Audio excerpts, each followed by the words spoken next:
Pulled up, made my appearance. You can't sit with us without clearance. That lame shit, never let it near us. And your girl will choose my team cause you still living with your parents.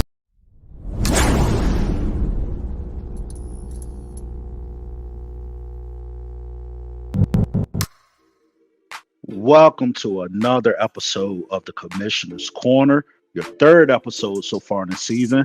I'm your host and NPR Leads Commissioner. Stay dangerous. Man, time is flying, man. It feels like every Wednesday at 8 p.m. Eastern Standard Time is just coming faster and faster and faster.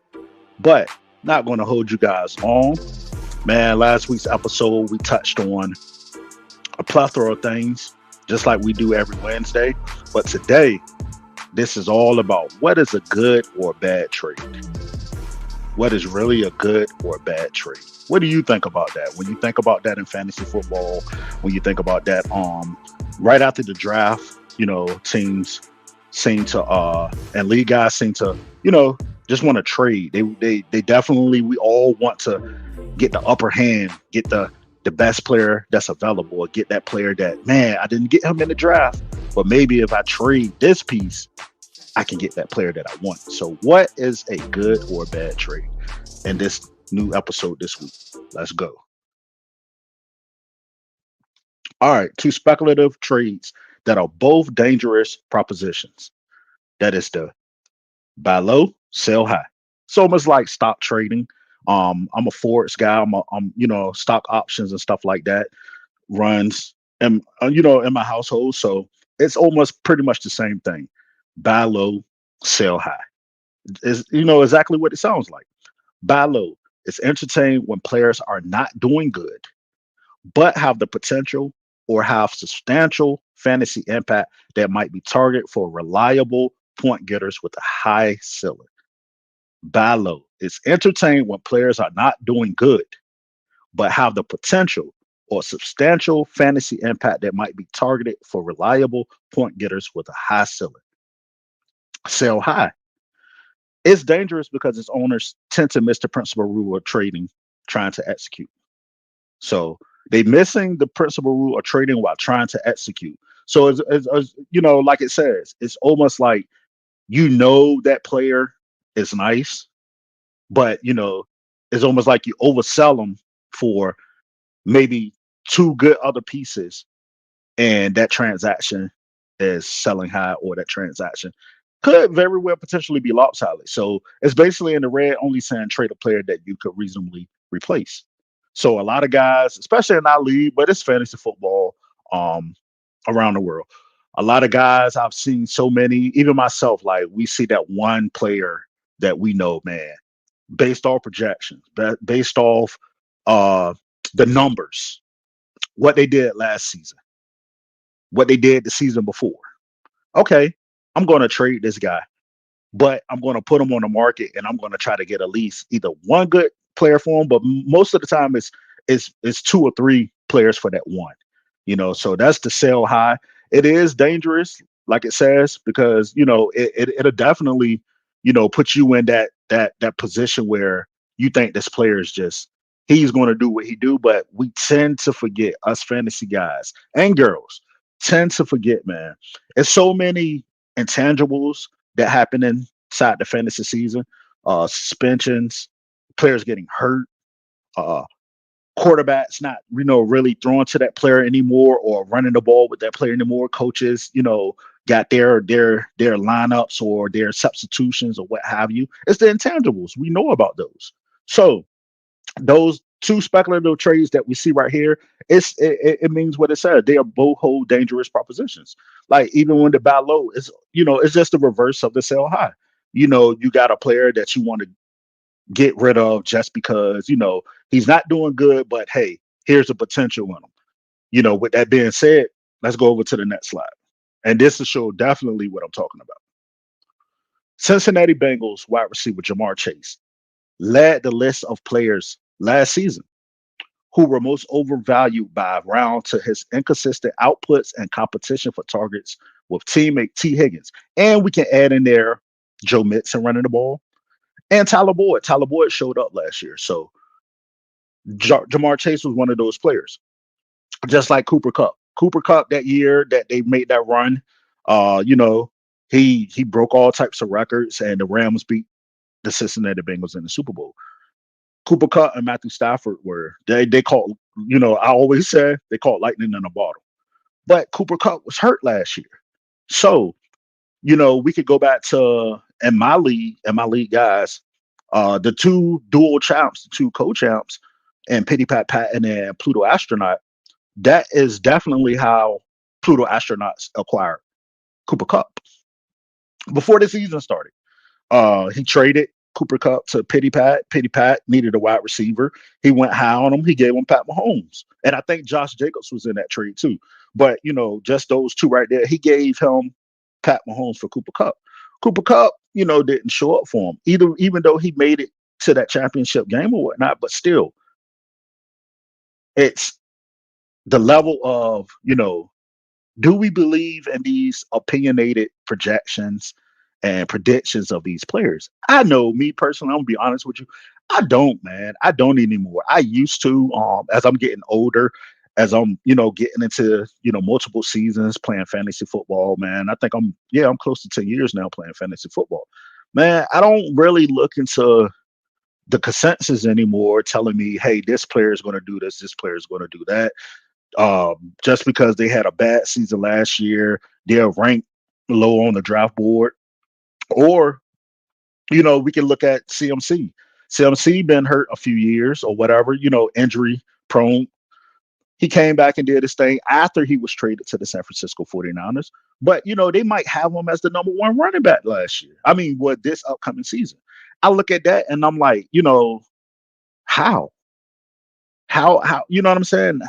Why would you put him up there like that? You know what I'm saying? I can see maybe top 5, top 10, but it's just like that, bro. Like just stuff like that I don't understand. I really don't understand it for the life of me. You know what I'm saying? Really don't understand. It was a few trades, me giving up James Cook, Albert O. I wanted Jalen Hurts last season. And Jalen Hurts was a top 3 quarterback. He was top 5. I said top 5, but he definitely, I think he was the third in the top 3 or whatnot. In my opinion, I had Joe Burrow. Joe Burrow had a better season.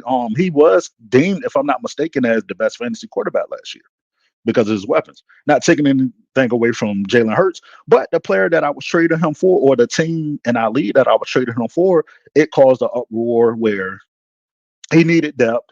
He had Kyler Murray, and he had another quarterback. I think it was either Aaron Rodgers. No, it wasn't Aaron Rodgers. I can't remember the quarterback that he had.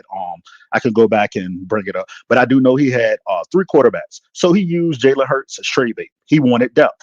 Well, anyways, long story short, our team turned into vetoing trades back in our league again. It's always an open door policy, this and that and the third. But the beef, the arguments, and the back and forth was based on what Jalen Hurts did the year before, which he really didn't do anything, but consensus put him as a top tier quarterback. Granted, Jalen Hurts was a nice quarterback last year. He did make it to the Super Bowl. He lost the Super Bowl. I'm not taking anything away from him or anything like that. And I'm not bringing up old news. I'm just telling you exactly what happened so we can explain buy low, sell high, and these overvalued players that we look to in these drafts on these mock boards, and we'd be like, yo, like, come on, man. Like the things I've seen now, I'm like, yo, these players, you can't trust all of that anymore. You can't, you know what I'm saying? The intangibles are going to happen. I don't care what nobody says. It's just football, man.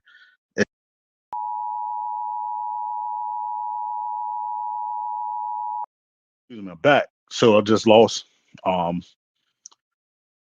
lost audio, but I'm back. Like I said, the intangibles are going to happen in fantasy football, man. So that's just what it is. So the Detroit Lions running back DeAndre Swift was another top overvalued running back due to his competition with now former teammate Jamal Williams and lack of quality runs. Everybody was so hyped up on DeAndre Swift. He was one of my running backs last year. He got hurt, and pretty much that was it for the season. Like, he came back, but he wasn't the DeAndre Swift of old when he first started the first 2 or 3 games. You know what I'm saying? So buy low, sell high, overvalue. projected players that the consensus at. A few rookies can be found in the mid to late rounds, as there are other second year options this year that have better odds of succeeding this coming season. So there you have it. What is a good or bad trade? That's just how we're looking at it today. All right. Keep it pushing. Overvaluing projected points. In the off season, these players with upside pointing high are super hyped to the point that they are really not a factor in value at their current or average draft stock when everyone is on the clock. They are normally selected higher than where they are projected to come off the board. Go back to it. We know a lot of players go and get quarterbacks first. And the draft was pretty much, man. I can set the tone. Our draft last year, the way those quarterbacks were flying off the board early, they used them for trade bait. So I can't even be sitting here and be mad at my teammates or the players or my peers that did that. You know what I'm saying? A lot of people went heavy on the running backs. They used them as trade bait. You know what I'm saying? So I just look at it like this: overvaluing projected points. I'm not that type of fantasy player anymore. Granted, I'm not taking that from anybody. That's your opinion. That's what you want to do. But it's just a learning curve. It's a teaching. So that's what that tomato. That's your vice. That's your poison. That's what you like to do. That's what you like to do. But we have to understand that consensus tell us these things. They're opinionated, just like us. I got my own opinions. I feel like Derrick Henry last year should be top 3 this year.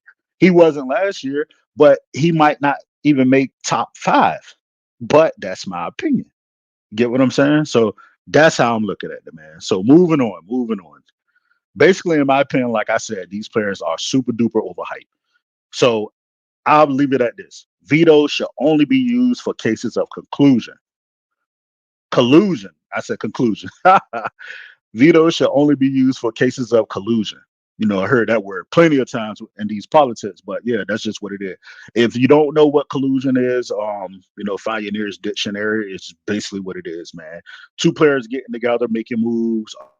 You scratch my back, I scratch your back. That's basically what it is. Just because you don't like a trade doesn't mean it shouldn't happen. Just because you don't like a trade doesn't mean it shouldn't happen. So I say all that to say, not in that right where it stands, man. Like, that's just basically what it is. What is a good trade to you? What is a bad trade to you? There's a lot of opinions out there, man. Like, a trade is a trade to me. As long as it follows and within the guidelines of the rules. I really don't like vetoes. I trust being in a league, my league guys. I trust being in other leagues. Like, we do what's right, but it only falls in line where you need to have those vetoes in place where rules have been broken, collusion has happened, people stacking, you know what I'm saying? I'm gonna pay you to do this, or you give me this player, may the odds be in our favor. If I win, I break you off something. I've seen it happen before. I've been in fantasy football well over 2 years now. So, I've definitely lost count. But that's basically what it is. Veto should only, and this is just my opinion, veto should only be used for cases of collusion. Just because you don't like a trade doesn't mean it shouldn't happen. I use that case in point with my league guys. I don't feel like it was fair. LeBron chased rings and went to Miami. It happened. They were already a pretty much that team. Especially KD going to Golden State. It happened. You get what I'm saying? So it's just based off your opinions and really what the facts are. So I know me personally, I'm not going into this draft. I didn't do it last year. I'm not doing it this year, and the years that's coming. I'm not going into these drafts listening to the hype of what this player has did last year, what they're doing this year, what their numbers are, what their projections should be for the end of the season or for the rest of the season or the whole season. I'm not going into it like that. I want me some solid players that got high upside, that's going to, break the ceiling, that's going to give me productivity, that's going to be on the field, that's going to work. You know what I'm saying? That's going to, get me to where I need to be at. Like even last year, like I kicked myself because I felt like I had a solid draft, but my wide receiver position sucked. Not sucked to the point where it wasn't manageable, but I had a lot of rookies that I put my faith into. Now, who's to say? Now, Year two in these rookies' journeys, like they might break out. One or two of them. Like I had Treylon Burks, I had Chris Olave, I had Romeo Dobbs. At one point, I had Christian Watson. Look what he did. I dropped him thinking Romeo Dobbs had better projection, better upside. Look what happened. Aaron Rodgers lit the ball up, lit the field up with Watson. So, like I'm saying, man, like that, what is a good trade? What is a bad trade? What is really deemed as that good waiver wire pickup? You get what I'm saying? So that's basically what today's show or tonight's show is all about. You know, this is the Commissioner's Corner. This will be happening every Wednesday at 8 p.m. Just talking about fantasy football. We're talking about rules. We're talking about regulation. We're talking about things that we see, things that happen within our league. Man, hit us up, like, share, comment, man. Leave question and answers on our Spotify page. Hey, let's have a conversation. Let's keep the dialogue going. What is a good trade? Last episode was about what is your strategy?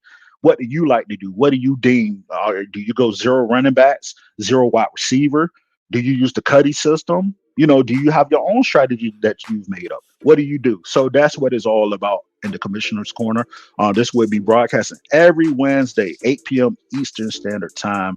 Check us out on YouTube, Spotify, Apple Podcasts, Google Podcasts. The list goes on. Instagram, Twitter, Facebook. The list goes on at MPR League. At MPR League. Money, Power, Respect League. So it's at MPR League. And catch us.